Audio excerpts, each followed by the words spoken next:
la primera práctica formal del conjunto misionero que se prepara para una nueva participación en la Liga Nacional de Básquetbol con la participación de los nacionales, los refuerzos nacionales. Ayer se hizo la primera práctica, la presentación del plantel Oberá Tenis Club, que retornó a las prácticas con mira puesta en la Liga Nacional y por supuesto también en la Liga Sudamericana. El Celeste regresó a los trabajos bajo la dirección técnica de Fabio Demti. Recordemos que los trabajos físicos están a cargo de los profesores Leandro Santandrea y Lía Amarilla, además de Jorge Caballero, que sigue como asistente técnico. También habrá que recordar que Ariel Cesenelli asume como entrenador del equipo de OTC de la Liga Desarrollo de los juveniles de Oberá Tenis Club, que comenzará a trabajar también en esta temporada con el conjunto misionero. Bueno, hacía un tiempo que no te contaba el calendario de pagos de ANSES. Sí, ¿Quiénes cobran el día de hoy? Vos seguro que no. Angelito Miño, pero desde el organismo que depende de Capital Humano, informó que el día de hoy continúan los pagos de jubilaciones, de pensiones mínimas, asignaciones universal por hijo, asignación familiar por hijo y también asignación por embarazo. Todos estos programas incluyen un aumento por movilidad del 1,62%. A ver, ¿quiénes cobran en el día de hoy? Jubilaciones y pensiones que no superen un haber mínimo. Los titulares de jubilaciones y pensiones mínimas con documentos concluidos en 7 cobran, por supuesto, su haber más el bono de 70.000. La asignación universal por hijo y la asignación familiar por hijo, titulares con documentos terminados en 6, asignación por embarazo finalizados en 5. Este es el calendario para hoy, martes 19 de agosto. Es la hora 9 minutos en el país. Hasta las 11 de la mañana estamos con ustedes en una mañana inestable, con temperatura, a ver te digo, ahora tenemos sol. La temperatura actual subió un poquito, 22 grados. La hora en la República Argentina. Bueno, atento porque ATE anunció un paro nacional, movilización al Congreso. La justicia que frenó uno de los decretos y ahora el gremio exige que el Congreso haga lo propio con todos. ¿Qué está pasando? La Asociación Trabajadores del Estado AT lanzó un llamado a un paro nacional por 24 horas con movilización al Congreso en respuesta a la inminente convocatoria del Senado para tratar los decretos presidenciales que buscan modificar o aliviar organismos claves del Estado. La medida, que se va a activar apenas se confirme la sesión en la Cámara Alta, busca de alguna manera profundizar la presión política y también social para frenar lo que el gremio define como un desmantelamiento estructural del aparato público. Y la protesta que no va a ser uniforme. Cada seccional distrital de ATE podrá decidir su forma de adhesión, desde cese de actividad, asambleas internas, retiros progresivos a partir del mediodía, hasta corte de rutas y acampe también frente a sedes gubernamentales. La estrategia apunta a multiplicar la visibilidad del rechazo sin depender únicamente de una movilización descentralizada. Bueno, en materia de movimientos, el gobierno habitualmente hace este tipo de movimientos, recambios dentro del propio gabinete, en este caso en el sector productivo. ¿Alguien más se va? Sí. A ver, Javier Milei oficializó la salida de 3 altos funcionarios del Ministerio de Economía que hasta ahora estaban al frente de las áreas ligadas a la producción bajo la órbita de Luis Caputo. El presidente aceptó la renuncia del secretario PYME, Marcos Ayerra, anticipada por ámbito financiero, el de Industria, Esteban Marzorati, y el subsecretario de Evaluación, Seguimiento de Producción, Santiago Milone. Bueno, la justicia federal y un nuevo revés para el gobierno nacional declaró la invalidez del veto presidencial a la emergencia nacional por discapacidad. ¿Qué fue lo que pasó en la jornada de ayer? Donde en realidad no fue la jornada de ayer, pero sí la justicia declaró nulo el veto de Javier Milei, hizo lugar a un reclamo presentado por los padres de 2 niños con discapacidad. Y con respecto a ese tema, vamos a hablar con Jennifer Vargas. Ella es abogada especialista en salud y discapacidad acerca de este tema. Jennifer, ¿cómo estás? Buen día. Ángel Miño y Lodi Caballero te saludamos. Hola Ángel, hola Lodi, ¿cómo Buen día, ¿cómo están? Un placer estamos? estar con ustedes. La verdad, nosotros también, nos encanta y hablar un poquito acerca de lo que sucedió. Un amparo impulsado por, como bien vos decías, por un padre de dos niños con discapacidad, dos niños con Ujú, autismo. Es una declaración de inconstitucionalidad. ¿Qué significa esto? Que los actores, las personas que plantearon esta acción judicial consideran que el veto a la ley de emergencia en discapacidad realizada por el presidente de la Nación es inconstitucional y contrario a las garantías que que debe el Estado proveer para las personas con discapacidad, que son, según lo que considera este fallo, doblemente vulnerables en este caso, por tener discapacidad y por ser menores de edad. Eh, esto, esto de la declaración de inconstitucionalidad no es algo nuevo, se ha hecho en otras ocasiones, y es como una suerte de control de constitucionalidad, que es un poder que tiene es una facultad del Poder Judicial de controlar justamente que no se vulneren los derechos de las personas a través de una ley o en este caso un decreto. Eh, lo que vos decías con respecto a sentar un precedente, sí, se podría decir que abre una puerta para que se soliciten otras declaraciones de inconstitucionalidad, ya que esto solamente se aplica en este caso en particular. ujú. No es para todas las personas, lamentablemente. Solo se aplica a estos dos niños. Eh, sí, también es importante aclarar que esto es un fallo de primera instancia. ¿Qué significa esto? Que esto lo ha dictaminado un juez, más específicamente de la ciudad de Campana, de Buenos Aires. Ujú. Todavía debe pasar por Cámara, seguramente el gobierno nacional apelará esto, irá al tribunal de la Cámara y ahí saldrá una sentencia definitiva. Ujú. Claro, doctora, usted hablaba recién de que son estos dos casos, estas dos cuestiones que presentaron ahora, ¿no? Para que esto se haga efectivo en otros casos, ¿deben también cada persona, cada padre o cada encargado presentar un recurso de las mismas características? Sí, es un solo caso con dos niños que contempla. Ujú. Sí, Otras personas que quisieran utilizar este mecanismo, porque lo que hace este amparo es hacer que el juez ordene al Estado que cubra las prestaciones a los valores que indica la ley, o sea, que se vayan actualizando, que el nomenclador de discapacidad se actualice en base al IPC. Entonces, eh, en este caso en particular, si prospera en Cámara, el Estado va a tener que proveer los fondos para que los profesionales que atienden a este niño tengan garantizados sus honorarios a un valor razonable, ¿no? Pero claro. va a ser solo para estos niños. Si otras familias quieren que también a sus profesionales, que también a sus prestadores y a sus centros les paguen de la manera que corresponda y tengan un salario digno, también tendrían que plantear una acción. Ujú. Lógicamente que esto puede traer a que haya como una acción masiva, que un montón de personas empiecen a solicitar esto y que no se pueda continuar aplicando este decreto, porque sería de alguna manera incluso discriminatorio, porque solamente los que llegan a hacer la acción judicial Claro. estarían protegidos y quizás sus centros y sus profesionales bien Ujú. pagos, y las personas que no pueden acceder a realizar esta acción no tendrían ese mismo beneficio, Y además los tiempos de lo la cual, justicia también, ¿no? ¿cómo? Además los tiempos de la justicia también, digo, en muchas cuestiones son un poco más lentas. Sí, bueno, esto es un amparo, Ujú. que un amparo es una medida judicial expeditiva, Claro. Ujú. debe resolverse en un plazo de tiempo relativamente corto, no se aplican los plazos normales, digamos, para Ujú. otro tipo de demandas.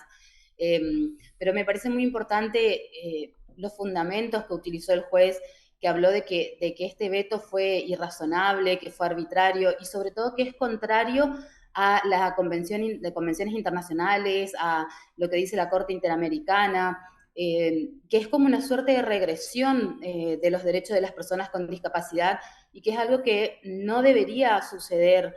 El Poder Judicial está justamente también para hacer ese control Ujú. de que no haya una regresión en cuanto a los derechos, ¿no? Entonces, los fundamentos están muy bien planteados.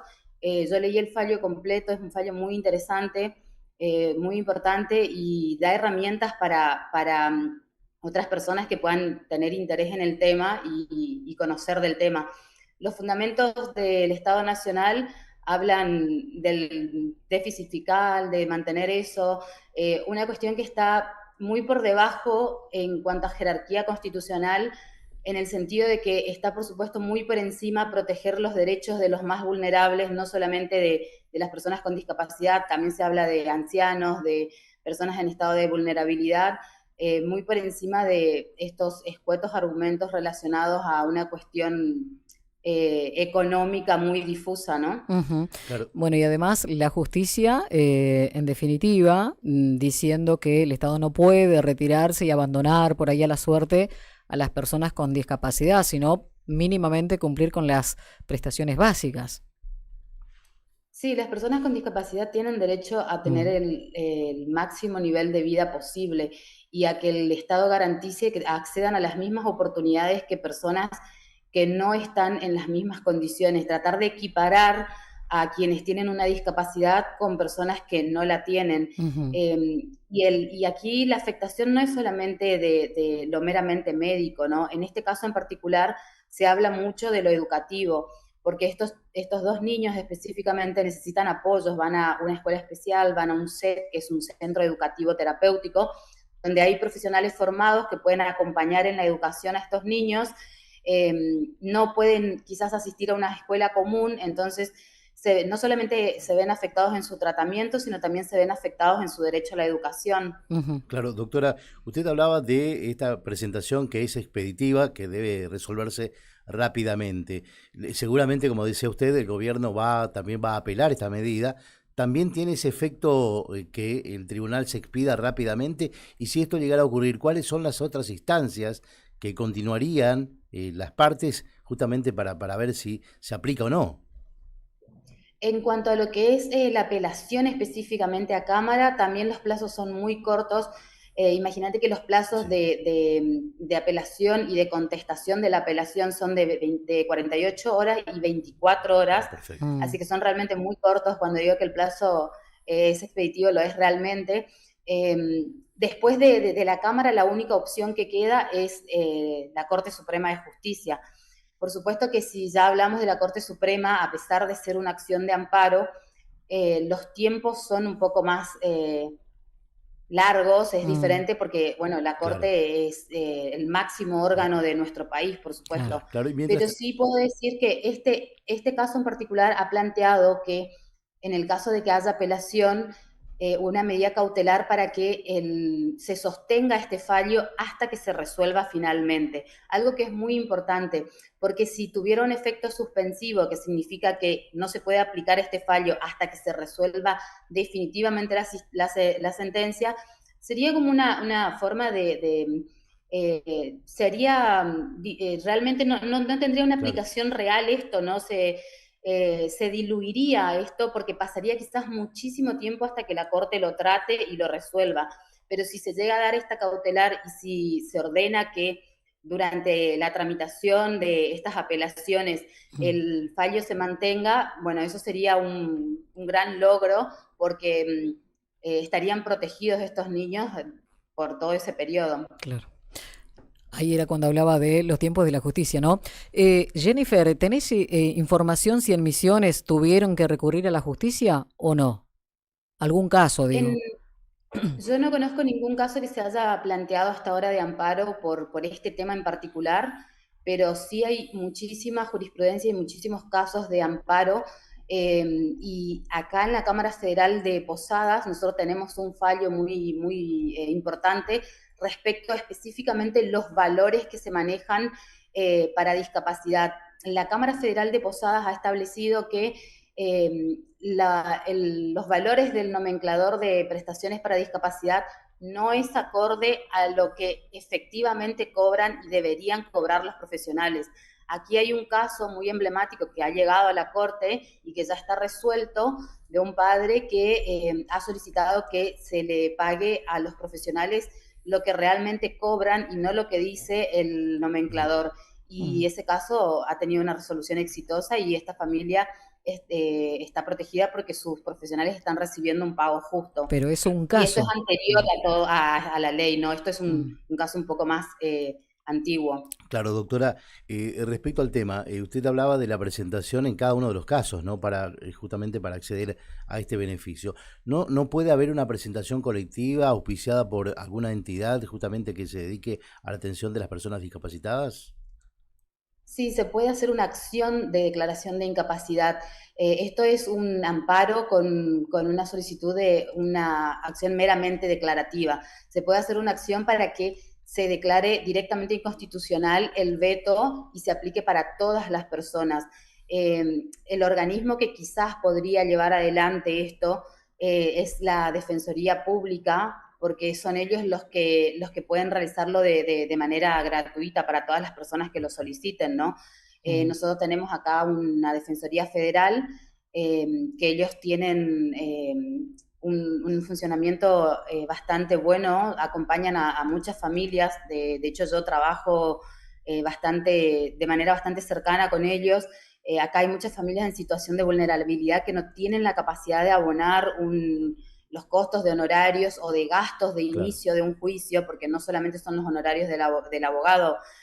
Para iniciar un juicio también hay gastos que muchas familias no pueden afrontar y tienen el acompañamiento de la Defensoría Federal justamente, que lo hace de Ujú. manera totalmente gratuita.